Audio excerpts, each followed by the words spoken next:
Well, Brendon seems last night was a good success. Great success. Extremely grateful for the support we received last night, and to raise 2.1 million last night was an incredible effort. The ME Bank Centre was buzzing. It was a great feel, a lot of warmth in the room, a lot of unity, and when you factor in the 200,000 already received from our supporters and our members, it's a sum of 2.3 million in a little over 5 weeks. It's a tremendous start. Gives you great confidence that this $6 million aim is definitely achievable? Oh, it is. It's a goal. It's an ambitious one, but we'll have a real red-hot crack at it. It's a year-long campaign. We've got a few other initiatives lined up, which will roll out in due course. So we're off to a great start. There's a lot of goodwill, and certainly there was plenty last night. Now with the new facilities open, Damien was saying a few weeks ago, sort of the time for sort of excuses are over now. Would you sort of agree with that? Yeah, look, to a certain extent, if you don't have a facility and you don't have a ground which you can have access, 365 days a year, which we haven't, you compromise your preparation. With the relocation of the Richmond Cricket Club, after 150 years, it gives us an opportunity to sort of own Punt Road year-round, train here, and have a great facility here as well to showcase. Can you tell us at all about where you sort of go from here? Because I guess so you can't be going back to the well as far as your benefactors and that sort of. Oh, well, no, yeah. Look, it's a year-long campaign, and we've got a series of different initiatives which will roll out. Last night was clearly about our more sort of well-heeled backers, and that's a different market than the others will be targeting sort of throughout the year. So no, you can't go back to the same well time after time. So we've got to be very smart about it. But and certainly we don't take the generosity of our supporters for granted. That's for sure. What sort of message do you think it sends to your supporters about with the players also contributing out of their own pocket?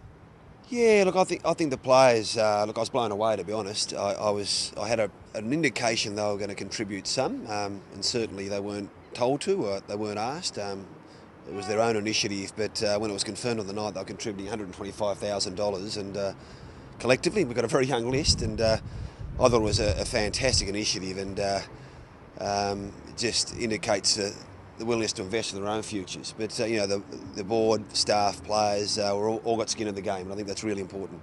Since you launched the campaign, what's been the sort of general feedback from the rank and file supporters and members? I think the important thing is that they understand why. This isn't about save our skins. This isn't about help. They're going to take our club away. I mean, we're comfortable.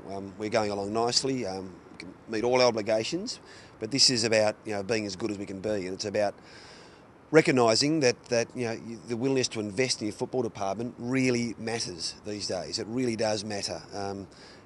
So we've got to get with the program, and so that's taken a bit of education and a few facts and figures and a bit of data. We shared a bit of that last night, and I think our people understand where we're at, and they're willing to support it.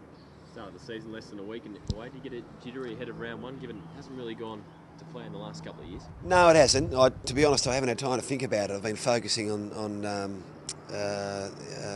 announcing our major sponsorship with Jeep and this function last night, of course. But look, it's great. Footy season's about to start. It's a great place to showcase our kids. Big crowd. We haven't been that good in the last couple of years. But like any game, I'd expect to win. We've got a lot of improvement. If we're going to do that, we're pretty ordinary a couple of weeks ago, but I think our footy department have addressed that, and we'll put in a good performance. Round one's always probably gets more sort of exposure and importance than it should, given it's only worth 2 points like any other game. But given the last couple of years, it hasn't been good for you guys. The pre-season form hasn't been great either. How important is next Thursday night to make some sort of statement? Yeah, look, it is important. I mean, I think it's great. I mean, the ability to play in big crowds, to showcase our commercial partners, and I think the expectations are obviously high. So it's important, but it's important we're competitive. It's important we continue to improve on last year. But I think our people, our members, know where we are as a football club. We're a very young team. We're developing. We've got a plan. We're not going to deviate from that. We're not going to take any shortcuts. Our members have enormous pride in our football team. From time to time, occasionally we'll disappoint, but we're going to stick to our guns.